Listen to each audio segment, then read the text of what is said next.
tapat, matatag at maaasahan balitang tama at totoo lamang dito sa Pilipinas Network.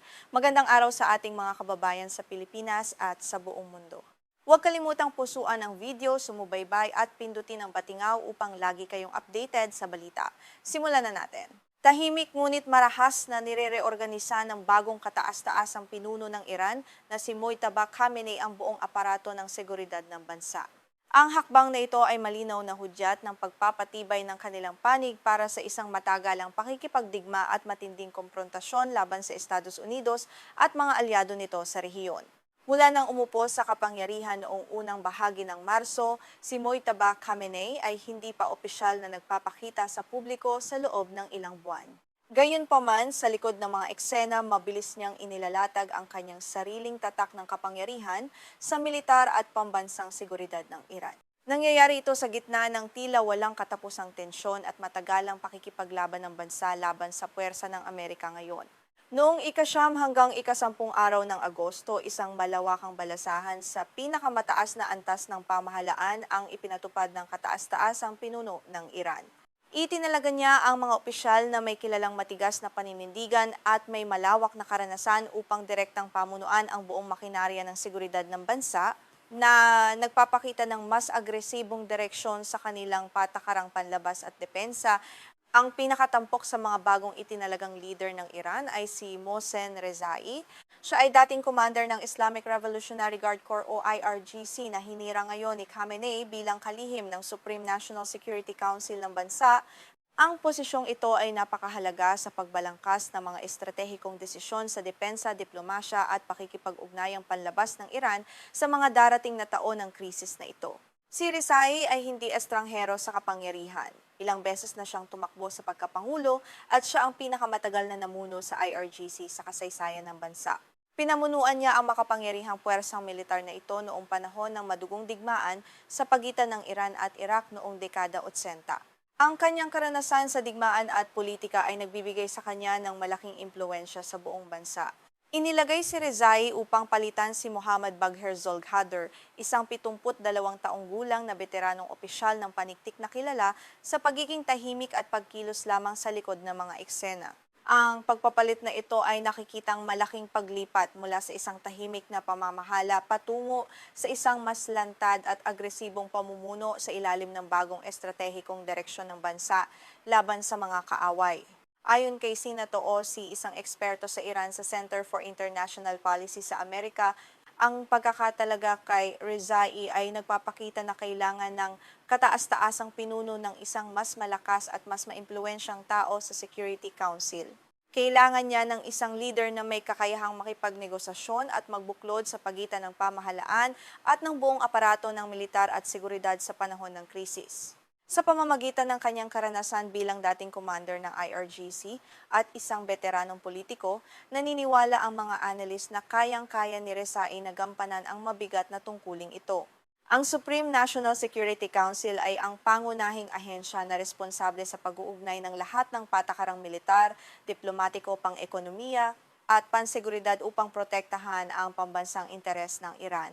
Sa loob ng 16 na taon niyang pamumuno sa IRGC, malaki ang naging papel ni Rezai sa pagpapalawak ng organisasyon. Ginawa niya itong isang dambuhalang puwersang militar na binubuo ng mga sangay ng hukbong lupa, hukbong panghimpapawid, hukbong dagat, pati na rin ang elitistang Quds Force na nakatalaga sa mga operasyon sa labas ng bansa, at ang Qatam Al-Anbiya Central Command na nagpapatakbo ng malalaking operasyon. Ang mahabang karanasan ni Rezai sa politika ng Iran ay nagbigay sa kanya ng kakayahang madaling umangkop sa iba't ibang sitwasyon. Noong taong 2012, sa isang online na pagtitipon kasama ang mga estudyanteng Iranian sa London, tinanong siya kung ano ang magiging tugon ng Iran kung sakaling salakayin sila ng Israel. Nagpakita siya ng matigas at hindi matitinag na paninindigan.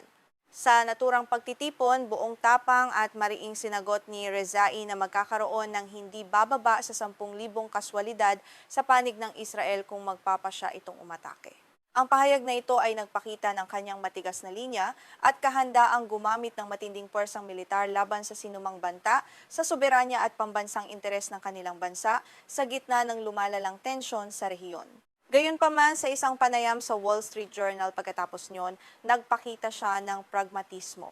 Nang tanungin tungkol sa pagpapahintulot sa mga dayuhang kumpanya na lumahok sa kanilang programang nuklear upang mabawasan ang tensyon, sinabi niyang bukas sila rito. Ayon sa kanya, ang pagpapayaman ng uranium ay hindi naman kailangang gawin sa loob mismo ng teritoryo ng Iran na nagpakita ng kanyang pagiging bukas sa kompromiso. Ngunit kapag sumiklab ang tensyon, mabilis na nagbabago ang kanyang tono patungo sa pagiging agresibo laban sa Amerika. Tinawag niya noon si dating Pangulong Donald Trump na isang baliw at hayagang hiniling na sumuko ang Washington sa ilalim ng mga kondisyon ng Iran. Ang pabago-bagong taktikang ito ay nagpapakita ng kanyang pagiging isang matigas at tusong estratehista sa larangan ng pandaigdigang geopolitika. Kamakailan lamang muling nagbabala si Rezai na hindi papayagan ng Iran ang anumang koridor ng mga barko sa Strait of Hormuz na hindi kontrolado ng Tehran. Ipinapakita nito na wala siyang intensyon na makipagkompromiso sa pagbubukas muli ng estratehikong daan ng tubig na ito na isa sa mga pangunahing ruta ng supply ng langis sa buong mundo at maaaring magdulot ng matinding krisis sa enerhiya sa mga bansang umaasa rito. Ayon kay Said Golgar, isang eksperto sa mga ahensya ng seguridad ng Iran sa University of Tennessee, ang pagkakatalaga kay Rezai ay nagpapahiwatig na nais ng kataas-taasang pinuno na isantabi o limitahan ang impluensya ng mga opisyal na mas bukas sa diplomasya at pakikipagkasundo, kabilang ang mga pabor sa pagpapanatili ng tigil putukan o pakikipagkasundo sa Estados Unidos upang maibsan ang mga parusa at muling buhayin ang ekonomiya. Ang estratehiyang ito ay lalong naging malinaw nang hirangin ni Khamenei si General Ahmad Vahidi bilang bagong commander ng IRGC. Si Vahidi ay kilalang-kilala sa kanyang matinding pagtutol sa anumang uri ng kompromiso o pagpaparaya sa Amerika. Ang kanyang pag-upo ay nagpapatibay sa paniniwala na ang Iran ay handang makipagsabayan sa anumang pressure at hindi kailanman aatras sa mga banta ng mga dayuhang kapangyarihan. Bukod dito, itinalaga rin ni Khamenei si Hossein Taeb bilang pinuno ng Basij, ang puwersang panseguridad na responsable sa pagpapanatili ng kaayusan sa loob ng bansa. Ang Basij ay isang mahalagang sangay na ginagamit upang tugunan at supilin ang mga panloob na banta at kaguluhan, at ang pagpili kay Taeb ay nagpapakita ng paghahanda ng rehimeng Iran para sa mas mahigpit na kontrol sa kanilang lipunan. Si Taeb ay matagal nang pinagkakatiwalaang kaalyado ng pamilya Khamenei. Pinamunuan na niya ang puwersang Basij upang supilin ang malalaking protesta noong taong 2009. Ang kanyang muling pagbabalik sa kapangyarihan ay nagpapadala ng malinaw na mensahe sa mga mamamayan ng Iran na hindi papayagan ng pamahalaan ang anumang uri ng pag-aalsa, destabilisasyon o pagsuway sa loob ng kanilang teritoryo. Naniniwala ang mga eksperto na ang mga pagbabagong ito sa pamumuno ay nagmamarka ng isang malaking estratehikong paglipat ng bagong kataas-taasang pinuno na si Mojtaba Khamenei. Lumalayo na siya sa mas maingat at diplomatikong diskarte ng kanyang ama na si Ali Khamenei at pinipili ang isang mas direktang landas ng konfrontasyon upang patatagin ang kanyang sariling rehimen laban sa mga banta mula sa loob at labas ng bansa. Ayon kay Tim Lister ng CNN, ang bagong makinaryang ito ay nagpapakita ng mas agresibong paninindigan laban sa mga panlabas na kaaway habang nananatiling lubhang alerto sa mga panloob na protesta dahil sa mga suliraning pang-ekonomiya. Manatiling nakatutok sa aming channel para sa mga susunod pang ulat at malalimang pagsusuri sa nagbabagong sitwasyon sa buong mundo. Mariing ipinagkakaila ng pamahalaan ng Qatar ang mga alegasyon ng Iran na lihim nitong ikinukulong ang mga piloto ng bomber aircraft ng Tehran na binaril at pinabagsak sa kasagsagan ng labanan noong unang bahagi ng taon. Sa isang pahayag, binigyang diin ng Qatar na walang katotohanan ang mga paratang na ito at layunin lamang umano nitong guluhin ang kasalukuyang diplomatikong ugnayan. Diretso nating tatalakayin ang mainit na isyong ito sa ating balitaan ngayong gabi. Inihayag ni Majed Al-Ansari, ang tagapagsalita ng Ministry of Foreign Affairs ng Qatar, ang kanilang matinding pagkagulat sa mga mapanlinlang umanong pahayag mula sa mga opisyal ng Iran. Ayon sa kaniya, walang sinumang buhay na tripulante ng eroplano ang nasa ilalim ng kanilang pangangalaga ngayon. Ang pagpapalabas ng ganitong maling impormasyon, aniya, ay hindi nakatutulong sa mga diplomatikong hakbang na naglalayong bawasan ang tensyon sa buong rehiyon. Sa kanyang opisyal na pahayag sa social media platform na X, tahasang tinanggihan ni Al-Ansari ang mga kumakalat na balita. Sinabi niya na nagtataka ang pamahalaan ng Qatar kung bakit sa mismong panahon ng mga sensitibong negosasyon inilabas ng Iran ang mga akusasyong ito. Ang hakbang na ito ng Iran ay nakikita ng ilan bilang isang paraan upang magdulot ng panibagong kalituhan sa gitna ng malawakang pagsisikap para sa kapayapaan. Ang reaksyong ito ng Qatar ay kasunod ng pampublikong hiling ng Iran na palayain ang kanilang mga piloto. Sumulat si General Mohammad Bagherzadeh ng Sandatahang Lakas ng Iran sa International Committee of the Red Cross o ICRC upang hingi ng mabilisang interbensyon ng organisasyon. Ayon sa kanya, may 3 buhay na piloto na kasalukuyang nakakulong umano sa Qatar matapos bumagsak ang kanilang mga eroplano noong buwan ng Marso. Partikular na pinangalanan ng Iran ang 3 piloto na sina Javad Salehi, Abdul Majid Dashtian at Omran Beraveshian. Ayon sa ulat ng Fars News Agency ng Iran, ang 3 ay lula ng mga Sukhoi Su-24 na bumagsak sa gitna ng matinding engkwentro. Naniniwala ang Tera na buhay ang kanilang mga sundalo at kasalukuyang sumasailalim sa interogasyon nang walang anumang formal na komunikasyon sa kanilang mga pamilya. Iginiit pa ni General Bagherzadeh na 6 na buwan nang nakahiwalay sa mundo ang mga pilotong ito. Wala raw silang ugnayan sa kanilang mga pamilya o maging sa mga diplomatikong kinatawan ng Iran sa bansa. Dahil dito, nananawagan ang Tehran sa mga internasyonal na organisasyon para sa makataong tulong upang matiyak ang kaligtasan at mga karapatan ng kanilang mga tauhan na di umano ay binihag ng labag sa batas. Bago ang mainit na palitang ito ng mga pahayag, una nang kinumpirma ng Iran na isa sa kanilang mga piloto ang napatay habang ang iba naman ay nawawala matapos ang isang misyon sa Qatar. Gayunpaman, ngayon lamang isinapubliko ng Tehran ang mga detalye ng di umano'y pagkakabihag sa kanila.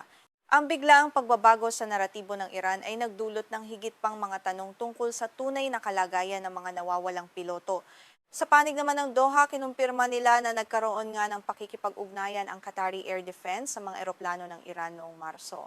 Ito ay matapos magkaroon ng hindi autorisadong pagpasok ang mga eroplanong militar sa airspace ng Qatar. Ayon sa militar ng Qatar, sinunod nila ang lahat ng wastong protocol bago gumawa ng anumang aksyon laban sa mga dayuhang sasakyang panghimpapawid. Matapos baliwalain at hindi tugunan ang paulit-ulit na babala ng Qatari Air Defense, napilitan umano ang kanilang mga puwersa na paputukan ang mga target. Ang engkwentrong ito ay nagresulta sa pagbagsak ng 2 bomber aircraft ng Iran. Agad na nagpadala ang pamahalaan ng Qatar ng mga pangkat sa paghahanap at pagsagip upang hanapin ang mga labi at alamin kung may mga nakaligtas sa mapanganib na insidenteng naganap sa kanilang nasasakupan. Sa kasamaang palad, tanging ang labi ng isang piloto na si Majid Kazemi ang narecover ng mga kupunan ng Qatar. Ayon kay Al-Ansari, agad na nakipag-ugnayan ang Qatar sa pamahalaan ng Iran upang ayusin ang maayos na pagsasauli ng kanyang bangkay.